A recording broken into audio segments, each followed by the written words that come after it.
poniendo también la grabación para que continuemos aquí con nuestro tema, ¿sí? Bueno, entonces estamos hablando nosotros de lo que viene siendo, esto creo que fue lo último que vimos. Si recuerdan, habíamos visto los medios de cobre, ¿sí? Que son de distinto tipo, los par trenzados, que comentamos que estos, algunos son mejores para las interferencias y otros, la mera verdad, sufren cuando tienen interferencias, sobre todo el que tenemos en la parte superior. El de abajo tiene un poco más de blindaje, que es esa protección de hoja como metálica que hay alrededor de los par trenzados, y hay otros más que todavía traen algún aislamiento adicional. Los campos electromagnéticos nos pueden afectar mucho nos pueden provocar interferencias. Hay ocasiones en que nos llegamos a topar oficinas en donde no tienen sí un área de soporte y van los cables de red por el tendido prácticamente a veces a la par del cableado eléctrico. Y pues están mal, porque eso no lo debemos de hacer, ¿sí? O sea, nuestro cable de red tiene que ir aislado y si se puede por conductos que sean independientes de las canaletas del tendido eléctrico, porque todo cable de cobre por el cual está corriendo un flujo de electrones, por el cual hay electricidad, genera a su alrededor un campo eléctrico. Entonces, ese campo eléctrico va a afectar a los pulsos eléctricos que van a irse desplazando por el cableado de datos. Entonces, hay que tener mucho cuidado en esa parte. Por eso es que el cable se blinda, ¿sí? Se trata de que contenga medidas para tratar de reducir las interferencias. Por ejemplo, en particular este STP, pues primero el cable, los pares van trenzados. El trenzado precisamente es hecho con la intención de poder soportar mejor la interferencia. Adicionalmente, los pares vienen con una hoja metálica o como tipo una hojita de aluminio envueltos, precisamente también para reducir la interferencia. Y adicionalmente algunos traen un blindaje de hoja metálica o de malla alrededor, aparte del revestimiento, ¿sí? Todos estos cables son cables que están hechos con un material que es muy frágil. El cable de cobre sí puede tener un cierto grado de flexibilidad, pero no demasiada. Tú si aplastas el cable, de repente pisaste por ahí, le diste un taconazo o de repente doblaste demasiado el cable internamente de cobre se rompe, se daña. Entonces vas a mantener toda cierta conectividad porque los dos fragmentos de todas maneras se están tocando, pero ya no están conduciendo óptimamente a como lo harías si tuvieras el cable íntegro. Si ustedes piensan... Es como si estuviera... Sí, dime. Es como si estuviera rozando, ¿no?, el mismo cable y no estuviera dando lo óptimo que debería de dar. Exacto, justamente eso es lo que está ocurriendo, ¿sí? Y al rato vamos a ver que inclusive hasta con el cable de fibra óptica pasa, ¿sí? El cable de fibra óptica puede ser muy flexible, pero simple y sencillamente solamente tiene un límite de doblez. No puede doblarlo más allá de un cierto ángulo. Por un lado, porque dañas el material por el cual se conducen los pulsos de luz. Y número dos, porque si lo doblas al extremo o llegas a alcanzar un cierto ángulo, adicionalmente estás tú deteriorando las condiciones de reflexión que tienen los pulsos de luz. Entonces vas a hacer que al rato pues los pulsos de luz no puedan seguir transitando y por lo tanto no va a haber transmisión de datos. Entonces también de eso hay que tener cuidado. Con el cable coaxial pues ya estuvimos viendo cómo está el aislamiento. Es un aislamiento pues bastante bueno al grado tal que como ya les comentaba previamente, me ha tocado conexiones con cable coaxial que te llegan a alcanzar 250, 300 metros, mientras que con el UTP o el STP, pues si bien te va, a veces llegas a los 100 metros, ¿sí? Por supuesto, todo esto va a implicar un muy buen mantenimiento en todo lo que es nuestro cableado, ¿sí? Por un lado, como vienen ustedes viendo en el primer cuadro de esta diapositiva, separar el cableado de datos del cable de energía, por lo mismo que yo ya les estaba comentando.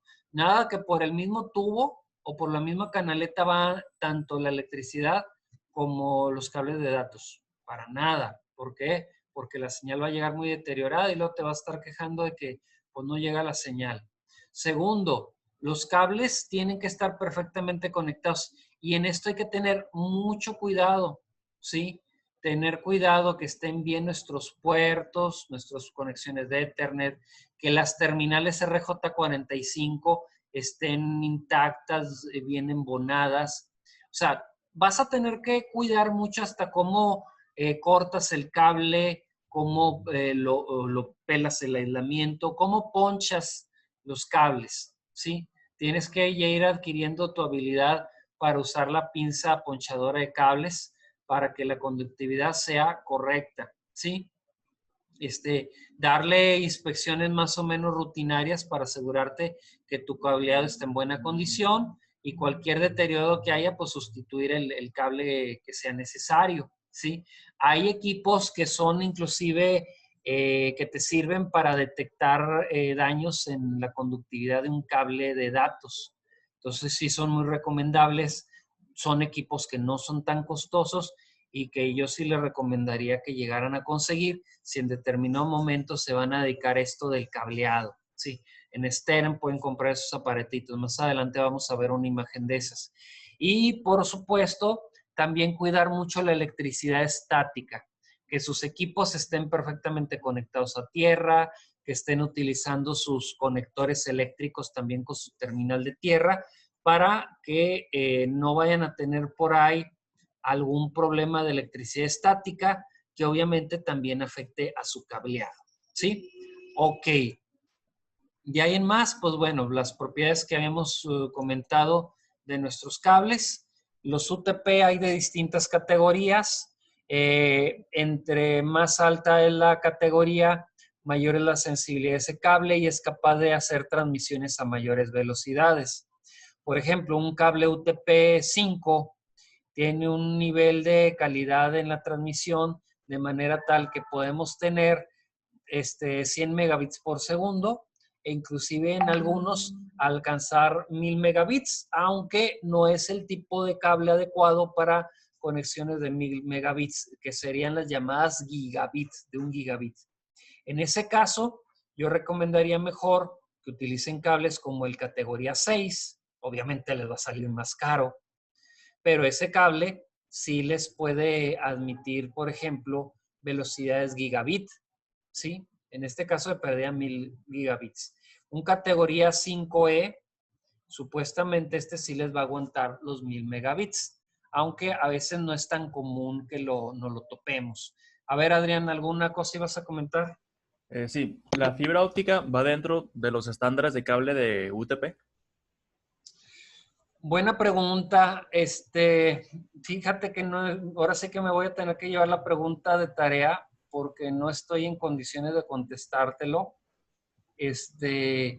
Yo me imagino que debe haber alguna diferenciación por el tipo de conducción física de los cables.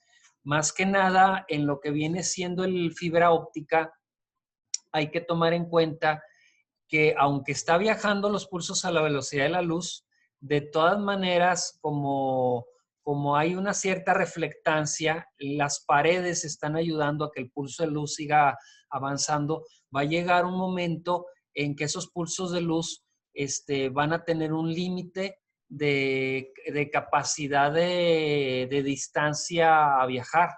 Entonces, necesitan tener unas unidades repetidoras que repotencien el pulso de luz para precisamente poder hacer el viaje. ¿Alguna duda más que haya por ahí?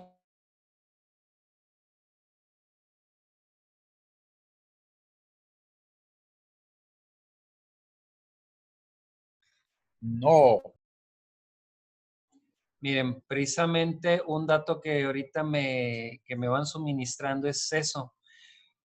La fibra óptica que hay aquí en el área de la comarca lagunera está tendida, pero sí hay esos repotenciadores, ¿sí? Tendidos a una cierta distancia, para que de esa manera pueda el cable no degradar la señal que está viajando por sus conductos, ¿sí? Entonces, vamos a ver en determinado momento qué onda con el UTP. Es más, por ahí tengo algunas imágenes que vamos a ver más adelante de cómo es el cable coaxial. Y después, no en esta sesión, sino en una posterior, les voy a presentar también cómo es el cable coaxial que se utiliza el transoceánico, ¿sí? Porque también es otra cosa diferente, ¿sí? Bueno, entonces tenemos el cable de cobre. Este conector ya lo conocen. Ustedes van a identificar los cables RJ, las conexiones o terminales RJ por el número de pines que tiene. Este es un pin de ¿cuántos? 1, 2, 3, 4, 5, 6, 7, 8. 8 pines. Por lo tanto, es un RJ45. ¿Sí?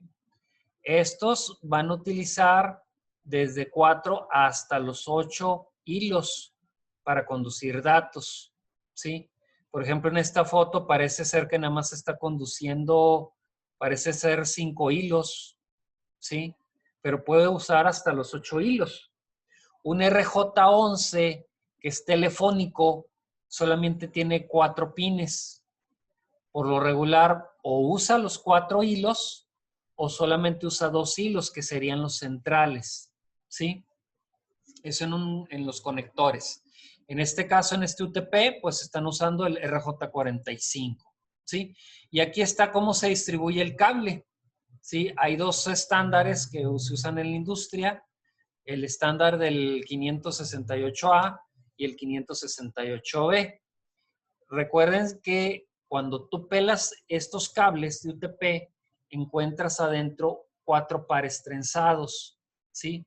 Los verdecitos por un lado, los rojos por otro, los azules por otro y los cafés por otro.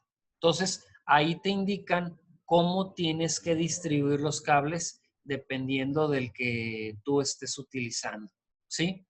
Por ejemplo, si utilizas tú un cable solamente para conectar del socket de la pared a tu computadora, muchas veces tú lo que vas a estar utilizando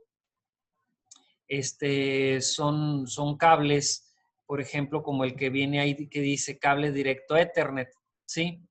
Los extremos son justamente este tipo de protocolo, son los que se utilizan a veces para conectarse directamente al switch.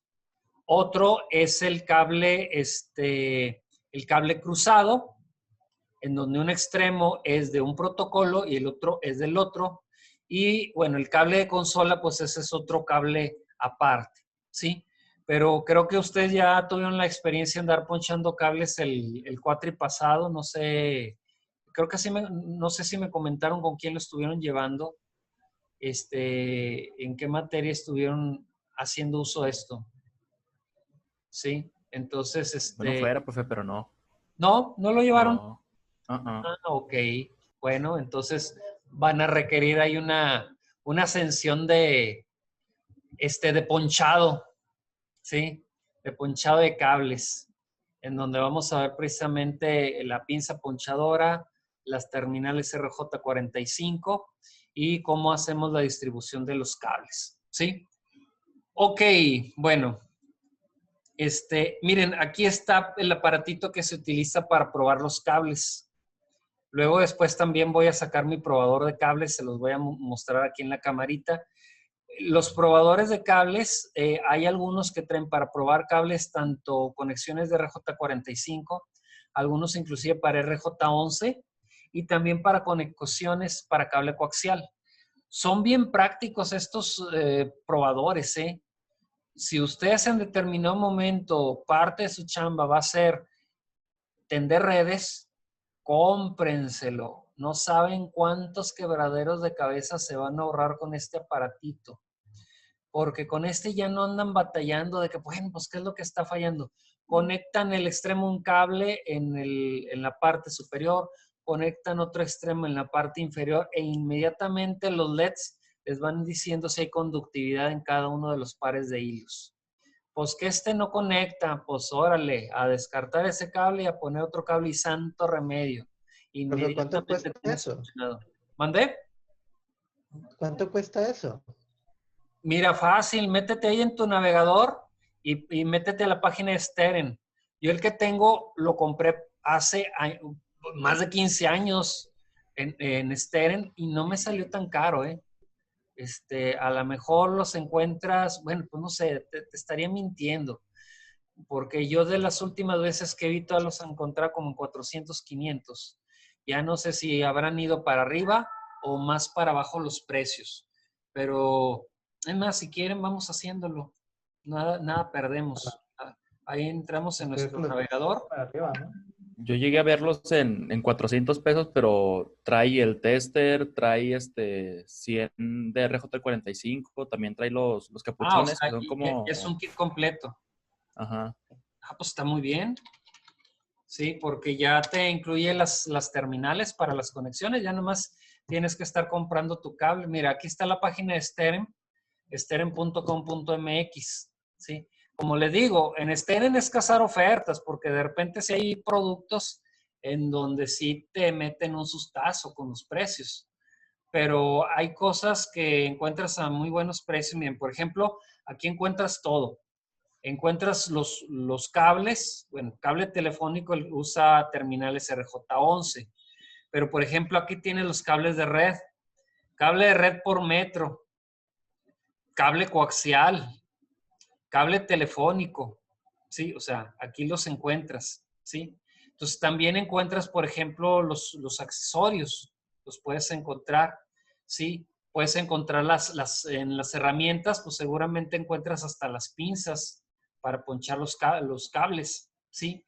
Y dentro de las otras cosas que puedes llegar a encontrar, pues son, por ejemplo, las canaletas. Las canaletas es por donde vas a ir empotrando tú el cable en la pared. Si ya no hay oportunidad de meterlo por una tubería interna, pues te compras tus tramos de canaleta, por ejemplo, de PVC, y por ahí te lo vas llevando, ¿sí? Entonces, ahí ¿A poco se encuentras usan de eso. esas?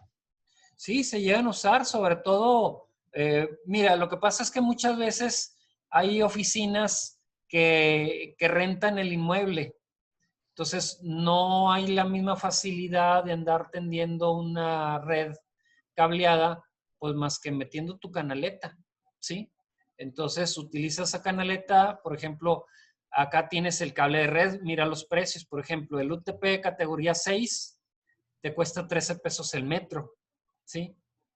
Entonces hay otras variantes que te pueden salir un poquito más caras. Por ejemplo, aquí el UTP 5E, 6 pesos el metro y así. Obviamente, pues ya dependerá ahí de los metros que vas a atender, ¿no? Entonces, ahí mismo ahí tú estás viendo los precios, pues ya nomás te agarras con tu flexómetro, checas cuántos metros vas a requerir y pues ya en base a eso, ahí vas echando tu teodolito, como se dice habitualmente, ¿no? De ver exactamente qué es lo que vayas a requerir, ¿sí?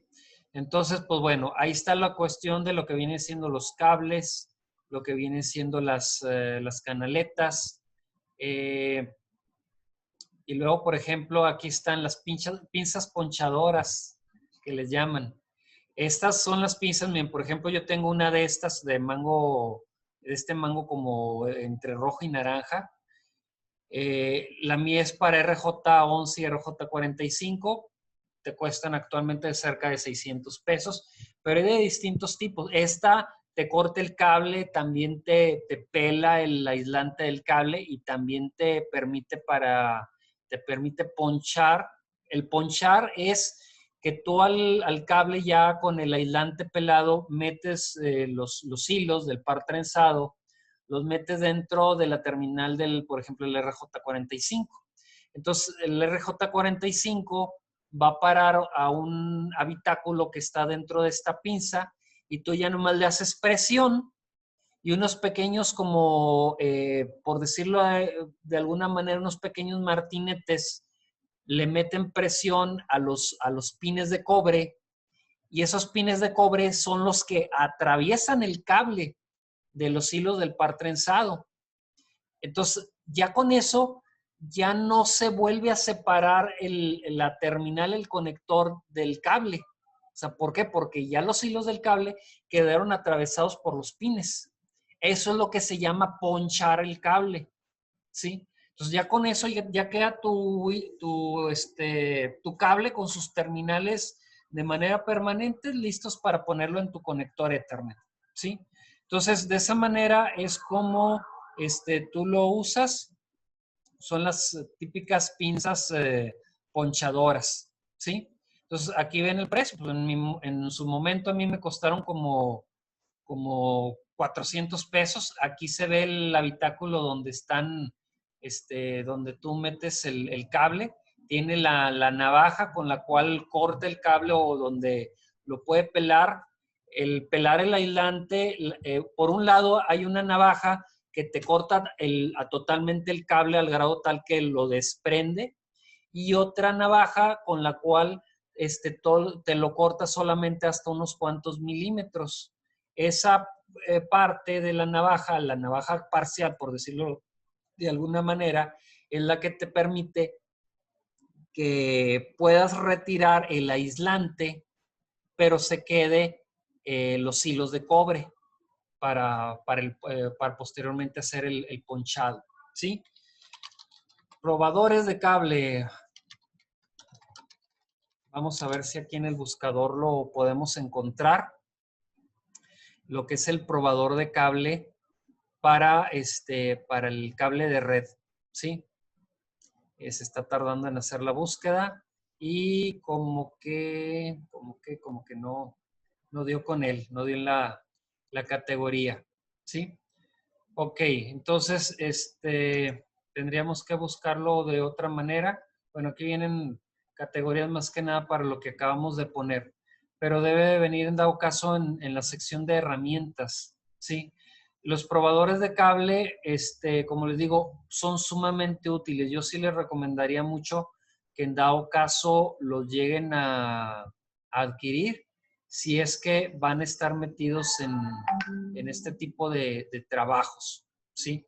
Porque sí les van a ser sumamente útiles, ¿sí? No sé si aquí en Cautines Accesorios pueda venir algo al respecto, porque pues esto más que nada es para la soldadura de los circuitos, ¿sí? Ok, bueno, pues como dicen por ahí, ¿verdad? La idea es esa, ¿sí? Entonces, a lo mejor como testers, otras cosas pueden venir o equipos de medición, cosas por el estilo, para que lo puedan encontrar, pero mañana lo traigo aquí más al alcance para que lo puedan ver en vivo y de todo color, ¿sí? Ok, entonces, por lo pronto, en lo que corresponde a lo que estamos viendo nosotros en nuestra diapositiva, pues ya vimos lo que son los cables, el cable de cobre, y ya de ahí, pues vimos lo que era precisamente el probador de cables, que hagan de cuenta, es un aparato idéntico a este. Bien, de ahí pasamos, por ejemplo, fíjense cómo es el cable de fibra óptica. Estas son las terminales del cable de fibra óptica. Son muy distintas a las terminales de un RJ45. Inclusive hay algunas conexiones que a veces se parecen un poquito al del cable coaxial, ¿sí? Pero pues estos son los que conducen los pulsos de luz. Y aquí vemos cómo es un corte de un cable de fibra óptica. Tenemos un revestimiento en la parte externa, un material de refuerzo también más interno al revestimiento, un recubrimiento de protección, porque pues el cable es de un material que de todas maneras, aunque tiene un cierto grado de flexibilidad, se tiene que proteger de torsiones, de golpes y de todo lo demás. En el núcleo, en la parte central, es donde se encuentra el material de conducción óptica, por decirlo de alguna manera. En otras palabras, en la parte interna está el material transparente, el cristal, que muchos le llaman cristal, que se va a encargar de conducir los pulsos de luz. Y alrededor de él es donde se encuentra la llamada cubierta. Esa cubierta viene siendo una cubierta que es reflectante, ¿sí? O sea, es una cubierta que aparte de proteger, tiene una especie como de superficie de espejo de aluminio que también va a ayudar a que los pulsos de luz se sigan desplazando por medio de lo que viene siendo el material de fibra, ¿sí? Entonces, pues este es el de fibra óptica. Aquí pueden ver algunas variantes que hay. El multimodo, que es donde el núcleo de vidrio es un poco más grande en ocasión, porque se están transmitiendo por él varios pulsos de luz, no solamente uno, ¿sí? Y por lo regular, para se utiliza como fuente de luz un LED, esos foquitos de luminosos que ya nos hemos acostumbrado muchos en la circuitería eléctrica, mientras que en el otro modo, que tenemos un núcleo un poco menos extenso, con un diámetro más reducido, en ocasiones, lo que está circulando por ahí es una fuente de luz que por lo regular son pulsos de rayo láser, ¿sí? Entonces, de este tipo de fibra óptica es el que se utiliza, por ejemplo, en ocasiones en los inmuebles de los edificios, en los campos de universidades, cosas por el estilo, ¿sí? Más o menos, ¿sí? El otro, pues es el que se utiliza para estar enviando más de una fuente luminosa. Y aquí tenemos los distintos tipos de conectores que existen. ST, SC, LC, LC en modo duplex, pues por el estilo, ¿sí? Obviamente, la fibra óptica también tiene su propio dispositivo de prueba, ¿sí? Que en este caso es llamado reflectómetro. ¿Por qué? Pues porque lo que está checando es que efectivamente la calidad de los pulsos de luz que se están recibiendo. ¿Qué tal está la reflectividad que está teniendo ese cable de fibra? ¿Sí? Igual, pues, aparatito pues no es tan barato como podría ser el anterior del cable de Ethernet, ¿sí? Aquí el detalle es que cuando nos ponemos a comparar, nos vamos a topar con que si hay diferencias en cuanto a las velocidades. Por ejemplo, si se fijan aquí, la fibra óptica es más rápida.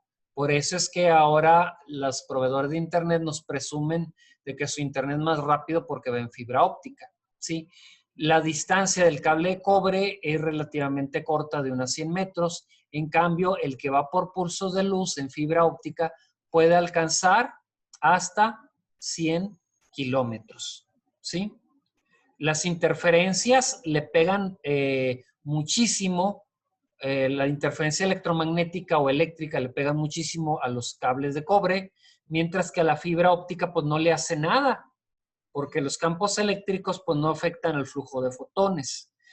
El problema es que si todo parecían maravillas en la fibra óptica, el gran problema es que sale bien caro, ¿sí? Los materiales, el cable es caro. Se requiere una capacitación especial y equipo especial para hacer las instalaciones de este tipo de equipo.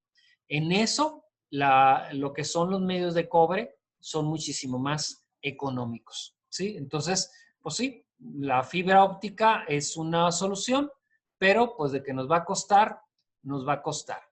Muy bien. ¿Dudas hasta este punto, jóvenes? Creo que no. Ok. Muy bien. Entonces, hasta este punto le vamos a dejar aquí con lo que terminamos el cable de cobre, vimos la fibra óptica y el día de mañana seguiremos viendo los demás medios. Ya, como les digo, la diapositiva ya la encuentran ahorita en Moodle, ya nada más me falta subirles los últimos videos. más tarde, si no en la mañanita de mañana, estaré subiendo los siguientes. Obviamente este también lo estoy grabando. Váyanme encendiendo sus cámaras para la despedida, jóvenes, para ir verificando su asistencia y que nos podamos seguir viendo en nuestra siguiente sesión. Ya estamos a menos de un minutito para salir, ¿sí? Como quiero, mira, pues sí fuimos 19, 20 los que estuvimos aquí anotados. ¿Y ahora dónde quedó Pedrito? ¿Dónde me lo escondieron? No te alcancé a oír, Amanda. No te escuchas, Amanda. Que anda malito. ¿Anda malito? Ah, qué caray. Pues bueno, ahí me lo saludan. Órale pues, chicos, gusto en verlos. Nos vemos el día de mañana. Bye. Adiós.